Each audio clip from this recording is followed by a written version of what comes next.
Oduudhuma wal fakkaatuun torbee kana keessas dargaggeessi umriin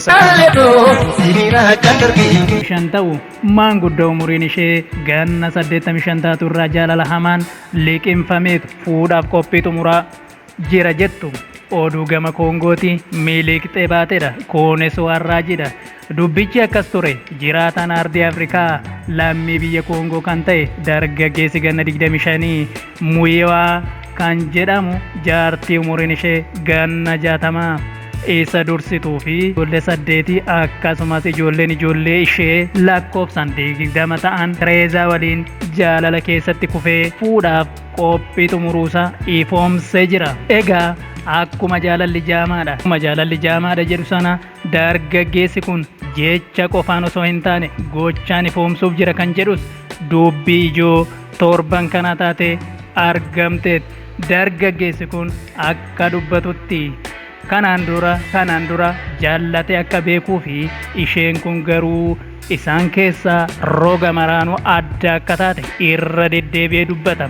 Itti dabalees dargaggeessi kun akkas jechuun dubbata. Nan yaadadha galgala tokko hiriyoonni koo na bira hin turre jedha. Baay'ee beela'een ture.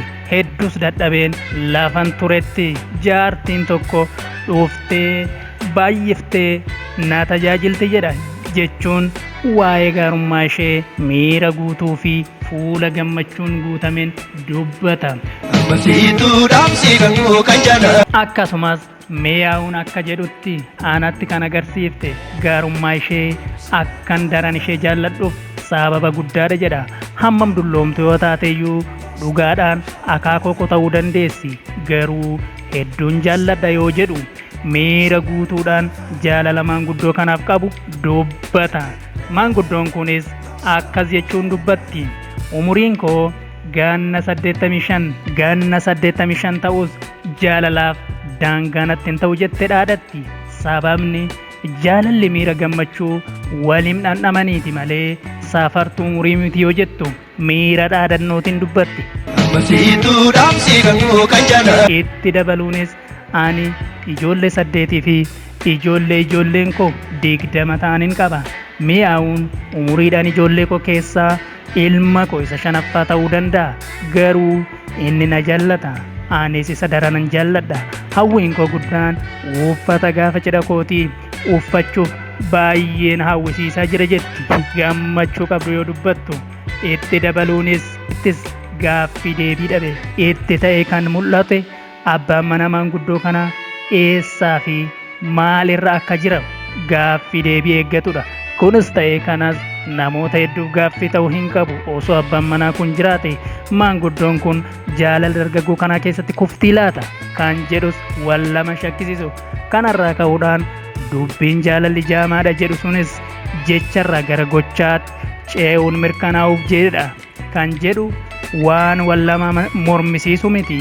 Hundaafuu jaalallee wal lamaaniif jaalala dhamnamaa fi firii qabu isiniif haa ta'u jenna. Oduudhuma wal fakkaatuun torbee kana keessas dargaggeessi umriinsa 15 ta'u tokko maanguddoo umurii 75 biiliyoonera lammii biyya Ameerikaa taate tokko waliinis kuufee guyyaa jaallee wal lamaanii waliin jilbeeffatee kabajeera kan jettu itti dabaltee oduu kana ni mirkaneessiti.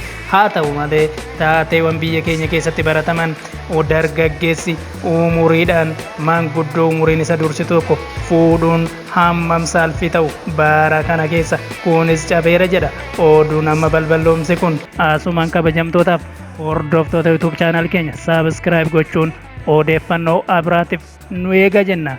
Laafa nagaa oolaa.